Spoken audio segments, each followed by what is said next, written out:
Sleeker, more powerful, and better all around. Need an introduction to the just-announced Samsung Galaxy S7? Hi, I'm Michael Josh, and you're watching Gadget Mash. We flew to Barcelona to get the scoop on the Samsung Galaxy S7, and here is our hands-on review. Let's get straight to it.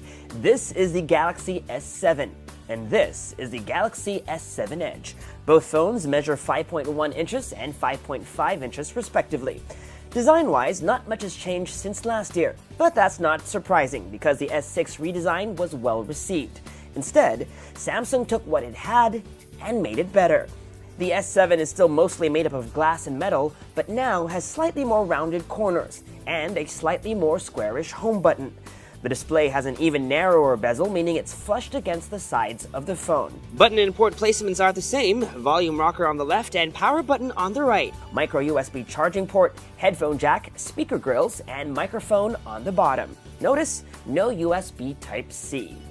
Moving on, up top you'll see there's a SIM card tray, but no IR blaster. But here's some good news. The SIM card tray has an extra slot for a microSD card, meaning Samsung is bringing back that once curtailed option for expandable storage. The phone supports microSD cards of up to 200 gigabytes. But the biggest design change can be seen and felt once you turn the phone around. The back of the S7 is now curved. Samsung is calling it 3D glass, resulting in a phone that's easier to grip and one that feels thinner than it actually is. The unsightly camera bump on the S6 has been shaved down significantly. One final design change is another returning feature, skipped on the S6. The S7 has an IP68 rating, meaning it's waterproof and dustproof. You can shower with your phone or swim up to depths of 1 meter for 30 minutes. While the S7 still has a non-removable battery, Samsung's made sure that this time around, the phone has a bigger battery, up to 3,000 mAh on the S7 and 3,600 mAh on the S7 Edge. Samsung is also improving the S6's already impressive camera. The company is touting a new feature called dual photo diode, something seen on high-end DSLRs like the Canon 70D. The promise is even better low-light performance and even faster autofocus. We spent some time with the camera and were pretty impressed by focus speeds. Also worth mentioning, my favorite feature on the S6, double pressing on the home button to start up the camera still works, and camera launch time is as fast as ever. Samsung is making a bold move this year, cutting down on megapixels from 16 on the S6 to only 12 on the S7, but this is actually a good thing because each individual pixel is larger and shots, theoretically, should be better. The selfie camera also gets a fill-in flash, although we're not sure if, like on the iPhone 6s, it adjusts based on ambient light conditions. In our tests, we only got a warm white flash. Okay, so this is what the user interface of the S7 looks like. If you'll notice, it's very similar, almost identical to the user interface on the Note 5. These rounded, squarish icons are the same exact icons that shipped with the version of TouchWiz on the Note 5. If you swipe to the right from the home screen, you'll get Flipboard Briefing, although if you don't want it, you have the option to turn it off. Just press and hold on the home screen, swipe right, and then over here you can just toggle on and off. You set it to off, and now it's turned on. You can basically it's turned off, and then you want to turn it back on. Just go ahead and do that as well, and then we've turned it back on. While we're here on the settings, let me also show you some of the wallpapers that shipped. This is the default wallpaper. It's blue, dark blue, and then they have other variations over here. I actually like this one over here, and it also comes in this gold color, if that's what your preference is. I actually like this, so I'm going to set it to be our new wallpaper. Also, while you're on settings, you can actually also change a couple of things. You can change the icon spacing. Right now we're at 4x4, but if you'd like to fit in more icons, you could definitely go to 5x5 or 4x5, whatever you please. But let me just leave it here, and maybe let me just turn back to something darker for this video. This is what the drop-down notification shade looks like. If you recall, on the S6, the design was a bit quirky, a bit fun. This one is a bit more minimalist, more held back, You'll notice shades of gray and blue. And if you look over here is a new feature of the S7, the always on display. Currently it's set to on. We can turn it off with a tap, but let's turn it back on and then just switch off the display, and you'll notice in a bit this will pop out, and this is always on the display. Samsung has actually patented or registered the use of always on, so they kind of own that trademark. It's 11:17 a.m. That's the time, that's the date.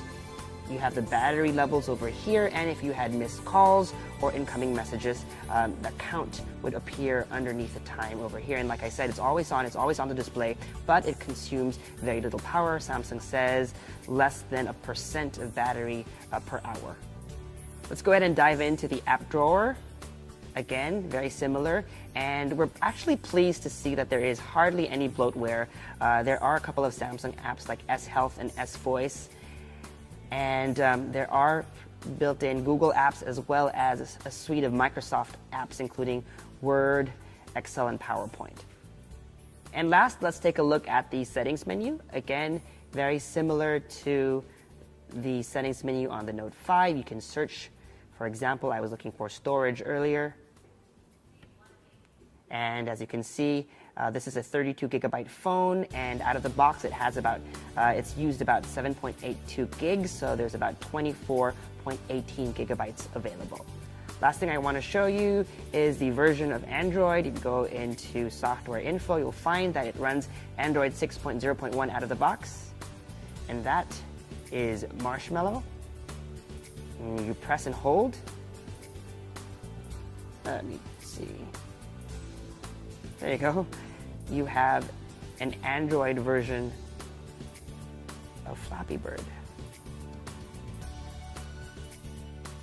Gamers will actually love this new feature. It's an app called Game Launcher, and it's basically a way to put all your games, to organize all your games in one place.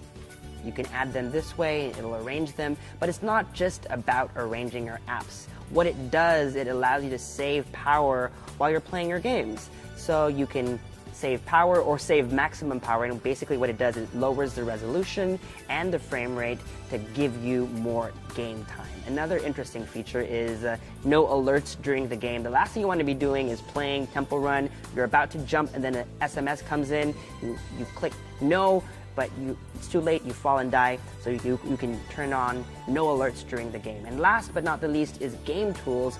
I can't show you that now because I don't have any games installed, but basically what it allows you to do is take screen grabs or even recordings of gameplay itself. If you're a YouTuber, this is a perfect tool for that. On the Galaxy S7 Edge, you'll notice that the Edge screen has been updated. Now there are 2 columns. The Edge screen just used to be over here. Now this entire thing has the Edge screen functionality, up to 10 different app icons or app shortcuts. But it's not just about app shortcuts anymore. If you swipe again, is a new feature called Tasks Edge. So it's not just summoning a specific app, but an action within an app. For example, being able to take a selfie, launching the camera and taking a selfie, or launching the messaging app and composing a message. You can go in and add other tasks, for example, launching the stopwatch from within the clock app, or for example, opening a new tab from within the browser. Right now, for now, as you can see, these are all Samsung default applications, but Samsung says they're opening up this feature to third-party developers, so soon your favorite apps may be able to give you extra functionality for Tasks Edge. And of course, a swipe one more time will bring up People Edge, and so if you have favorite contacts, you can assign up to 10 favorite contacts now with the new expanded Edge display or Edge screen. If you swipe some more, you can actually launch other widgets or apps like Yahoo News, although we're not connected to the internet, so we are unable to show that to you now. But that's what the functionality is like, and you can go in and customize that by diving into this settings menu over here, and you can actually add more Edge panels. As you can see, here are some examples of how that will look like. This looks like Flipboard. Over here is a stock ticker of sorts, sports scores. You can add those in over there, and they all are provided by, this is provided by Yahoo Finance. And of course, you can also include the weather, but I don't think that will work because we are not connected to the internet at the moment.